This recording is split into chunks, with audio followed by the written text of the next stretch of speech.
Hello guys! Welcome back ulit dito sa aking YouTube channel. Ngayon guys ay mag-share ako tungkol sa aking experience sa ating Philippine Immigration, Philippine Airport Terminal 3.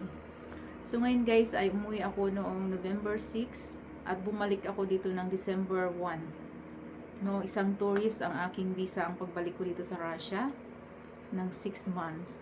So ngayon guys, ang ginawa ko ay kinumpleto ko lahat ng requirements ko at dala-dala ko lahat ng supporting documents ko bukod sa requirements bilang isang tourist visa holder, no?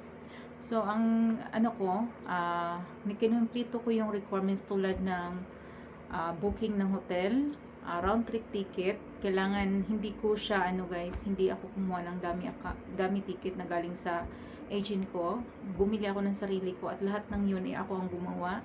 Tulad ng nag-book ako ng hotel, ako din ang gumawa, ako din ang nag-book gamit ang aking email, at ako din ang bumili ng ticket na round trip gamit ang aking email. For sure lang talaga kung sakaling tanungin nila ako kung sino nag-book, kasi nga ako guys, ang pagbalik ko ng Russia ay independent na supporting travel ako. Paano bang kwento, paano bang yon? Basta't hindi ako in-invite o kanino man, no? So tapos, kumuha ako ng business permit. Registered ko ang aking business lending dito sa Russia.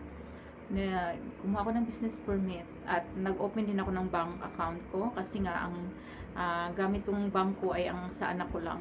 No? Kasi 10 years nga tayong hindi tayo nakauwi ng Pilipinas. Galing ako sa Hong Kong. After Hong Kong, tumawid ako dito sa Russia. At simula noon, hindi na ako nakabalik ng Pilipinas ng 10 years. So, ngayong taon, 2025, nabigyan ako ng pagkakataon na makauwi. So, nigrab ko yun guys para makauwi at ayusin ko na yung aking status dito sa Russia. So, ngayon, dala-dala ko lahat ng dokumento na yun. At saka, may mga supporting document din ako na tulad ng boyfriend ko, kasi for in case, naramdaman ko kasi yung parang baka ma-question ako, at least dala-dala ko yung requirements ko, no? Nafe-feel ko kasi yun lahat. Although may nagpayo sa akin, hindi ko na kailangan ng round trip ticket, pwede na sa akin ang dami ticket, no?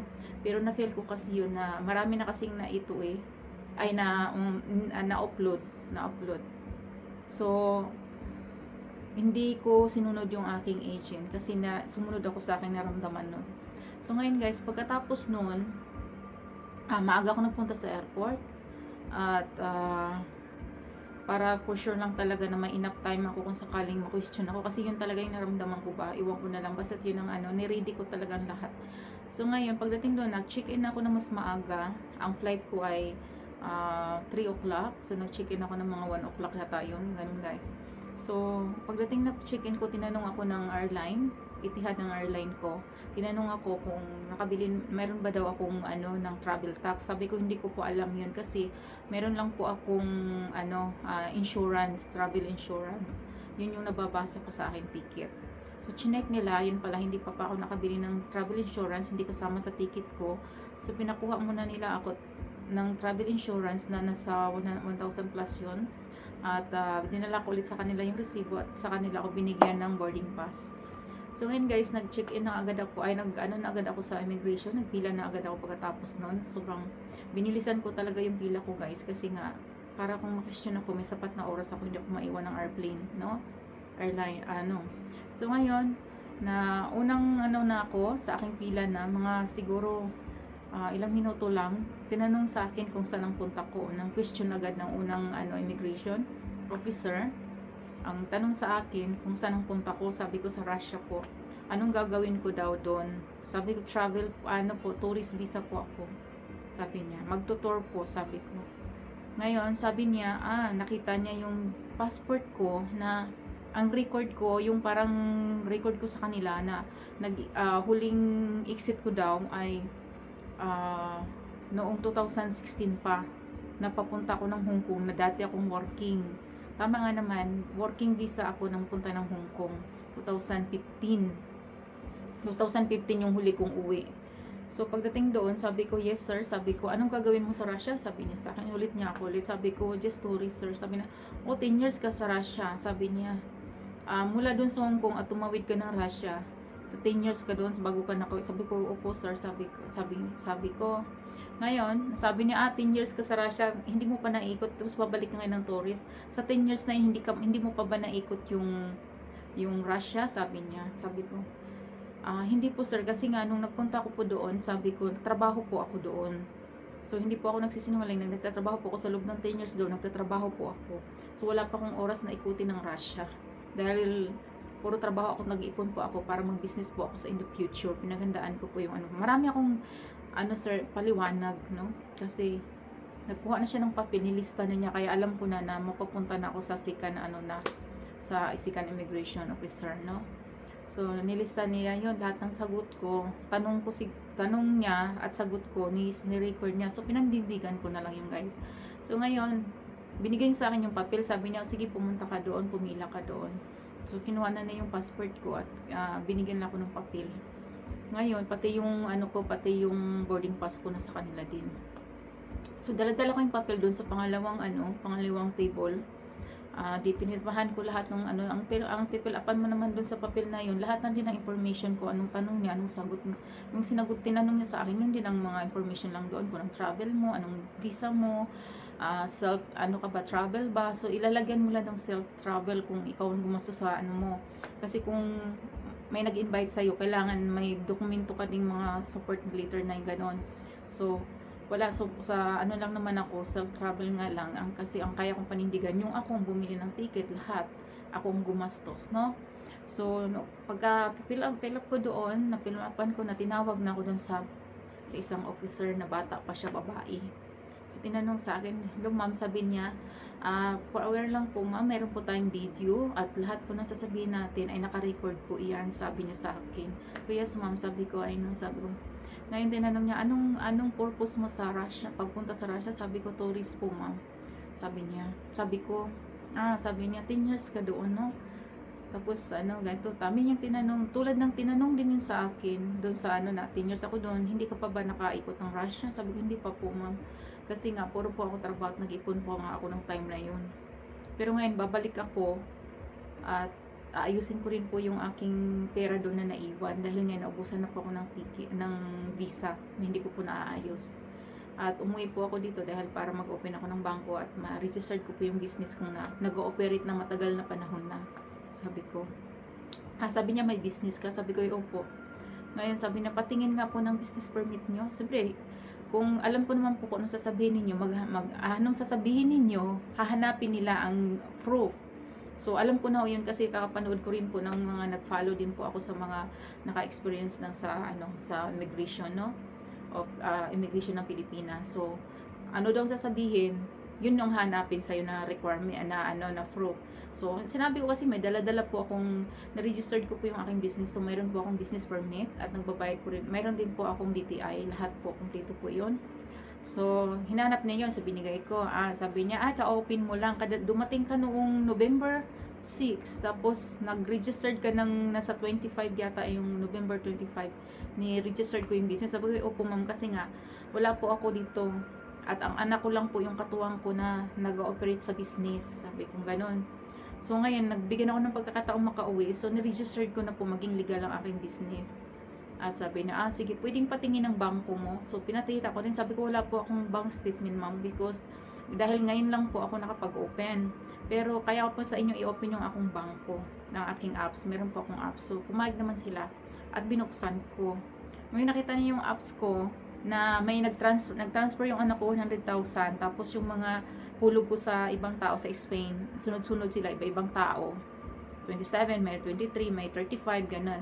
Sabi niya, may hulog sa ganitong date, tapos ganun. Sabi ko, yung 100,000 po yan, ni-transfer po talaga yan ng anak ko sa akin dahil nasa kanya po yung pera ko. Dahil nag-open na po ako ngayon at gusto ko mag-travel, kaya kumuha ako ng bangko at pinatransfer ko sa kanya yung pera ko sa bangko ko. So, tapos yung ibang mga hulog na yan, yan po yung mga hulog ngayong linggo na ito sa lending business ko.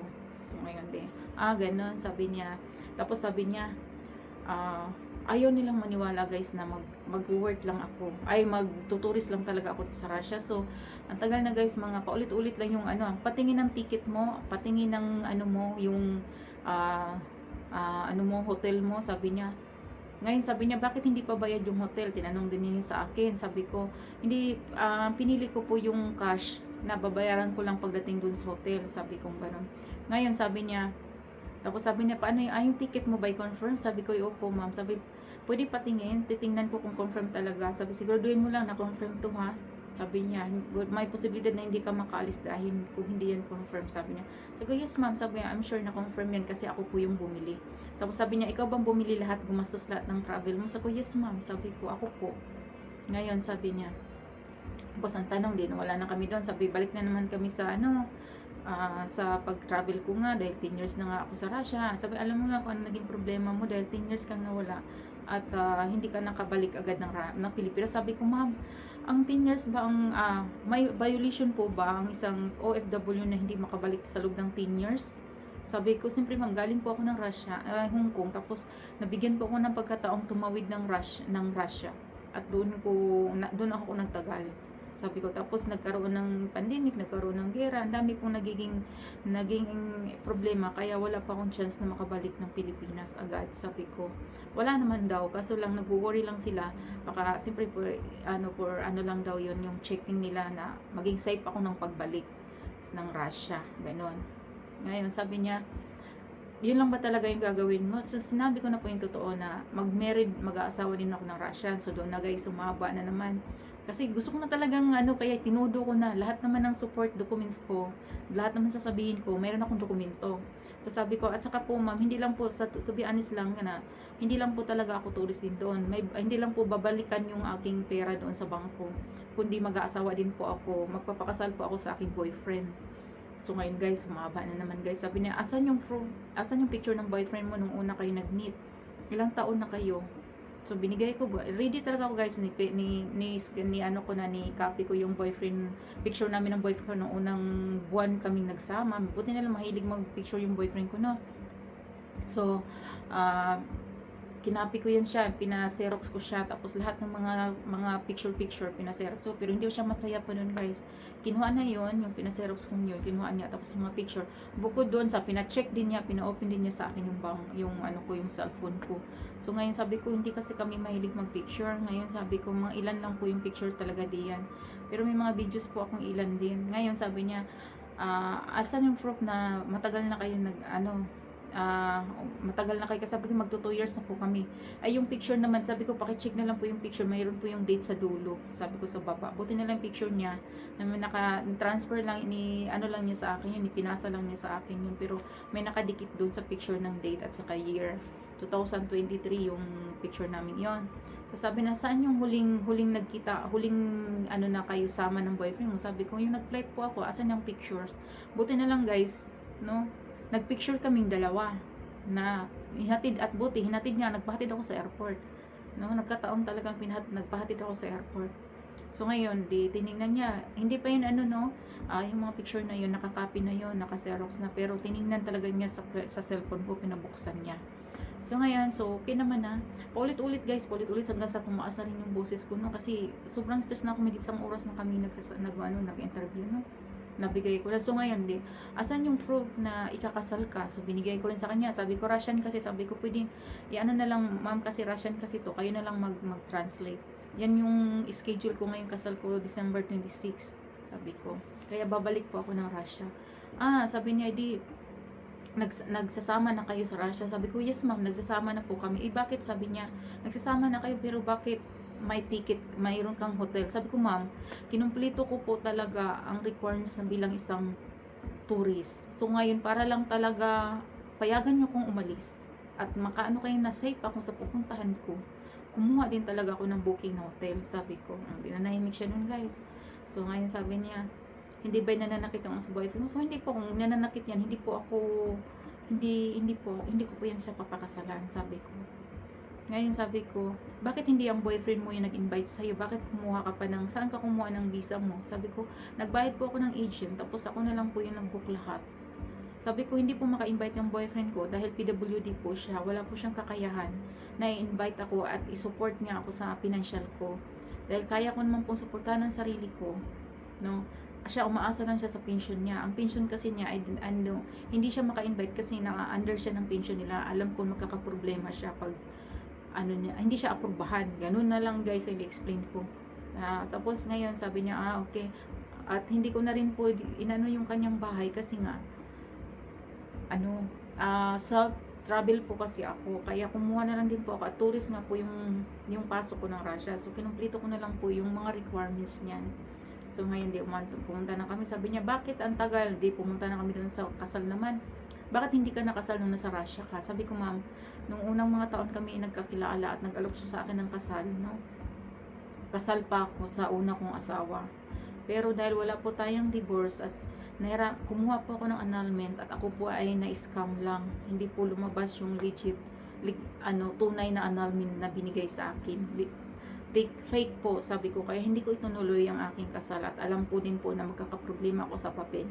Dahil yung papel na binigay sa akin na binayaran kong agent ay fake. So kaya naaberya po yung aking kasal. So ngayong taon na ito, 2025, nagkataon po yung aking ex na namatay. No? Kaya lang, sa pagpaprocess ko ng dokumento ay napakahirap i-process ang lahat ng dokumento ko dahil ako nga po ay kasal. No? Hanggang sa naubos na po yung visa ko. At wala na po akong pagkakataon na makasal pa sa year na ito. Kaya nagpabook kami ng 2020, ngayong December na 26. No? Ay kaso wala na po akong visa, kaya nag-decide po akong mag-exit ng Pilipinas. So yan, sabi niya. Tapos, ang dami pa yung tinanong guys, paulit-ulit lang yun, paulit-ulit. Balik na naman kami sa ticket, ganito, ganyan, lahat.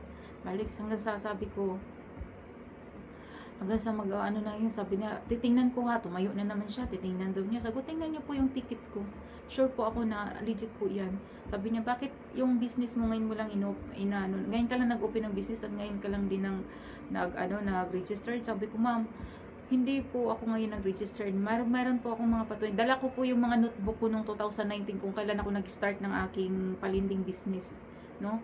Kaya dala ko po lahat 'yon. Ngayon, sabi niya namatay, doon namatay, guys, no? Sabi ko kaya ko pong i-prove sa inyo ang mga dokumento. Meron po akong dala dito na unang aking mga palistahan dahil manual nga po lang ako maglilista, sa notebook lang po talaga. So ngayon, pinakita ko ang sa na. Ngayon, balik na naman kami doon sa namatay kong asawa. Sabi na, asan yung death certificate ng asawa mo? Binigay ko, dala ko kasi lahat talaga. Lahat. Binigay ko, asan yung marriage contract ninyo? Binigay ko din. Kunin na sana yung marriage contract. Alam, sabi ko, huwag niyo pong kunin yan kasi po siya, yung apostle po yan at mahirap po kasi yung kunin. Baka kailangan ko pa po yan sa Russia kasi kakasal pa lang po ako. Hindi naman niya kinuha. Pinasira ko, sige ma'am, sabi niya, pasirox ko na lang. So ngayon, pinasirox niya lahat, pati yung mga pictures na kinuha niya sa akin, pinasend din sa kanyang cellphone, no? Pinasend sa kanyang cellphone. So, lahat tininan niya, yung booking ko sa email ko, na doon ginawa, yung bangko ko, hanggang sa na yata, may isang oras na, magdadalawang oras na. Yung paulit-ulit lang yun, parang rewind lang yun, gano'n. Hanggang sa sabi ko, ay, parang napagod na ako guys, no? Kasi nabigay ko na sa kanya lahat. So ngayon, bigla akong bigla akong nabuhayan nung sabi niya, kinuha na yung aking ticket, pumunta na naman siya doon sa likuran, hindi ko alam kung may tinignan siya doon. Sabi niya, check ko lang kung confirm tong ticket mo.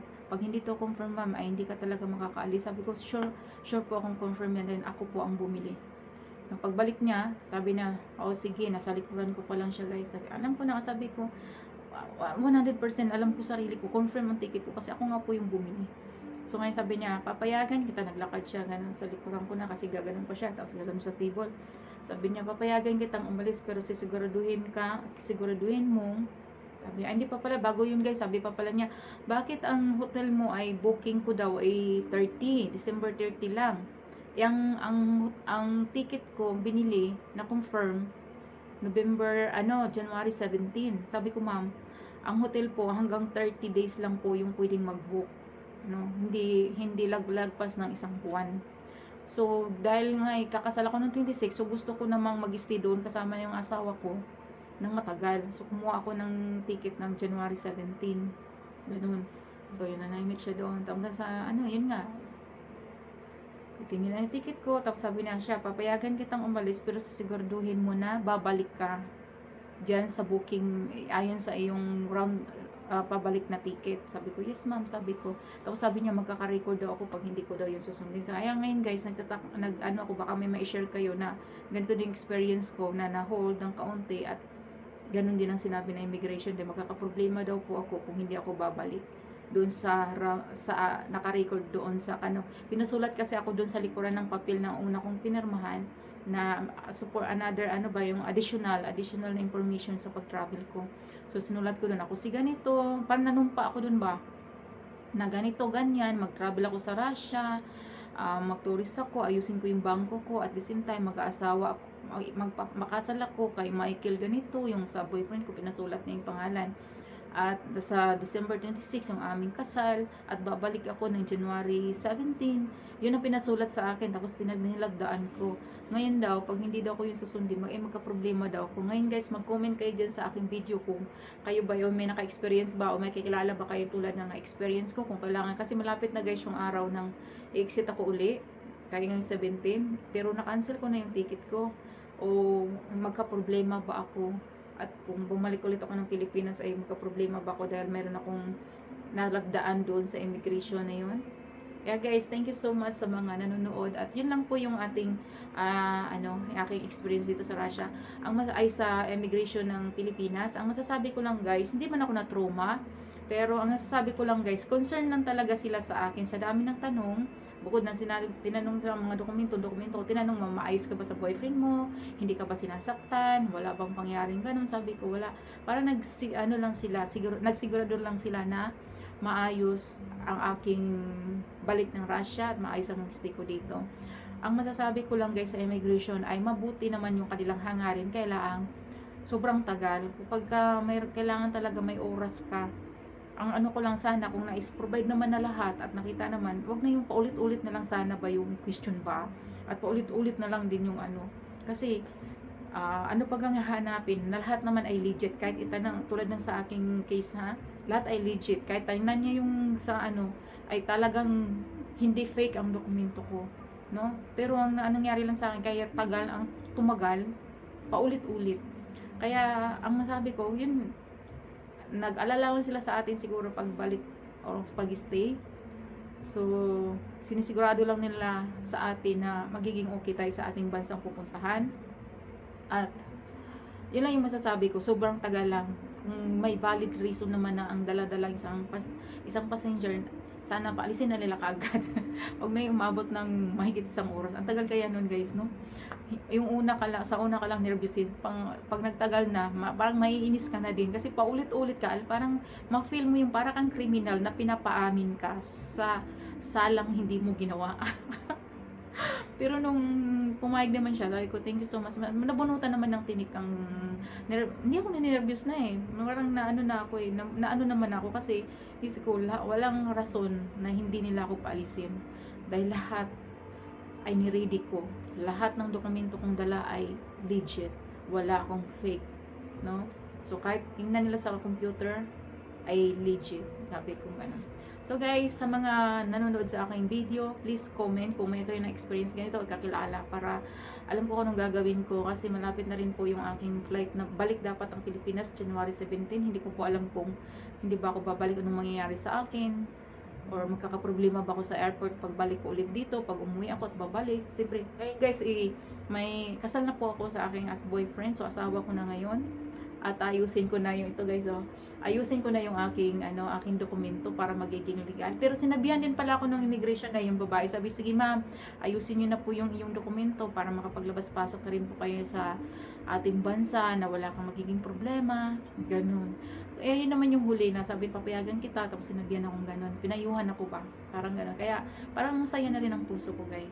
Kaya sa confidence ako na sinagot ang aking ang mga question nila kasi tunay talaga yung ako, nagpakatotoo talaga ako sa aking status kasi hindi ako pwedeng sabihin na hindi ako nagtrabaho sa Russia. Sa 10 years ko sa Russia, no? Anong gagawin ko dito? So kahit sabi ko, tourist po yung balik ko, noon po working po ako.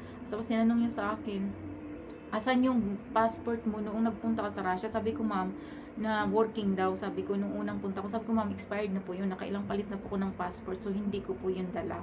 Sabi kong gano'n. So, pumayag naman sila guys. So, yun lang guys. Thank you so much. Ang payo ko lang sa inyo guys, kumpletuhin nyo kung anong visa dala-dala nyo. Ako ni-research ko yung aking tourist, kung kailangan bang ganito, kinumplito ko lahat. No? May nagpayo na magdami ticket na lang ako, pero nararamdaman ko na mas okay talaga kahit na mawalan ako ng isang ticket, mawala yung pera ko na yun kasi kung hindi ko man gagamitin pabalik. So okay lang basta makalabas na ako ng bansa. So ngayon ang akin namang i-read nyo lang lahat ayon sa inyong visa. So ngayon pagbalik ko sa Russia ay maging family visa na yung aking apply. So ang akin namang i-read ay copy passport ng boyfriend ko. Kukuha ako ng CFO ba yung tawag doon, yung para naman certificate para sa mga Pilipino na nakapangasawa ng foreigner. So yun naman yung akin kukunin ngayon. So ni-research ko na lahat ng dokumento.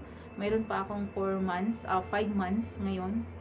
So marami pa akong enough time para kumpletuhin yun. So mag-umpisa na ako ngayon guys ng mga requirements para pagbalik ko ng Pilipinas at mag-apply ulit ng panibagong visa ng 1 year family visa. At kukumpletuhin ko yung requirements naman sa airport o sa immigration. So ang sabi nila, ayon sa aking pagre-research, ang kailangan ko naman ay yung certificate ng isang may asawang hindi ko nga maano yun guys kung anong certificate yun, OFO o OFC, basta ganun yung guys. Yun yung certificate na yun daw ang kailangan ko kumpletuhin. Sabi ng friend ko, hindi daw siya natanong, pero iba-iba kasi hindi kapalaran ni Pedro ay maging kapalaran din ni Juan. Hindi daw siya natanong at hindi daw yun kailangan. Sabi ko, ay kailangan yung nakita ko yun yung mga nare-research ko. So, kumpletuhin ko pa rin yun, guys. Wala namang masama kung kumpletuhin ko yun, no? So, babalik ako ngayong, mga May, siguro, babalik ako. Uwi ako ng Pilipinas para ayusin naman ang next na target natin visa. Hanggang sa maging okay tayo guys. So thank you so much. Please do subscribe and like my video and share. At comment na lang sa inyong masasabi at sa inyong mga i-share sa akin para sa panibagong kaalaman tulad ng aking sitwasyon ngayon. Thank you guys. Bye bye.